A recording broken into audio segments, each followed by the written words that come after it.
Hello! This is a preview for Shira Oka Second Chances, an anime-themed video game under development.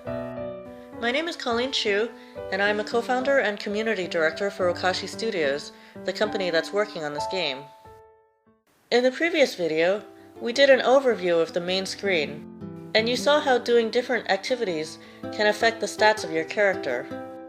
This video is going to take a closer look at the face-to-face interactions with characters, which I consider kind of the heart of this game.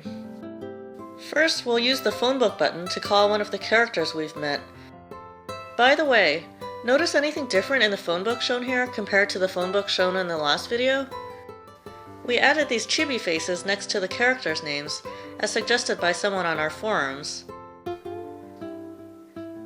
So let's call up Alice and see if she wants to go to the mall with us. First we pick a place, and then we pick a date to go.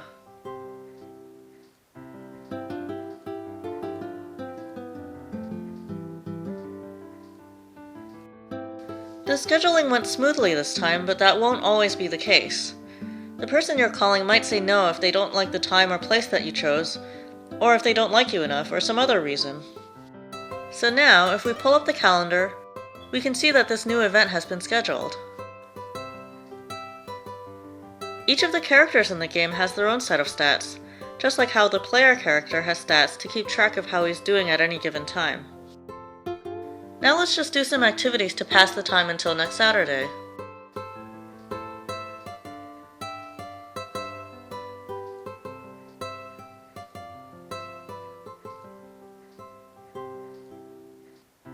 Now here's a random event that we didn't expect. I'll just play through it so that we can move on.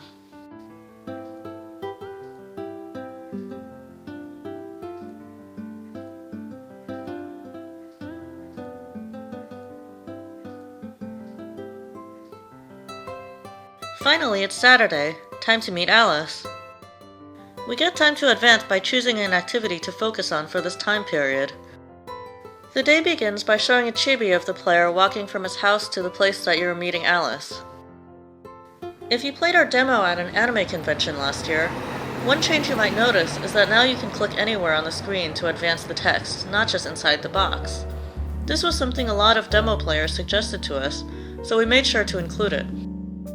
And just like on the main screen, you can right-click during events to hide the dialog box if you want to see the character in background without it.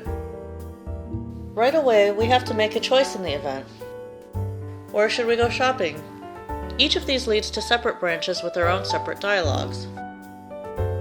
One thing to note is that if you run through this event again, you could have a completely different conversation with her. Also, if someone else runs through the event, they could have a different experience depending on their character build, current stats, and the relationship they have with the character they're talking to. These aren't just line-by-line scripted events.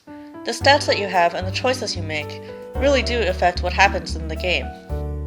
Sometimes, the person you're talking to might ask you an important question like, "Does this dress make me look fat?" Well, I'm kinda kidding about that one, but you get the idea. And just like when a boyfriend is asked that question, you can't take too long to answer. If you take too long, it'll be just as bad as if you said the wrong thing. So for certain questions in this game, you'll see a little timer show up next to the choices, and you'll need to pick an answer before you run out of time. The length of time that you're given depends on a couple things, including how important the question is and your current fatigue level. There's also 2 quirks you can go for if you really don't like the panic timer. Anyway, I think that gives you some idea of how character interactions work in our game.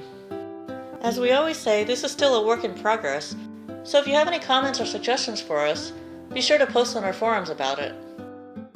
We appreciate all the feedback that we get, even if it's just to tell us whether you like or didn't like what you've seen so far. Thanks for watching this video, and I hope to talk to you more on our forums.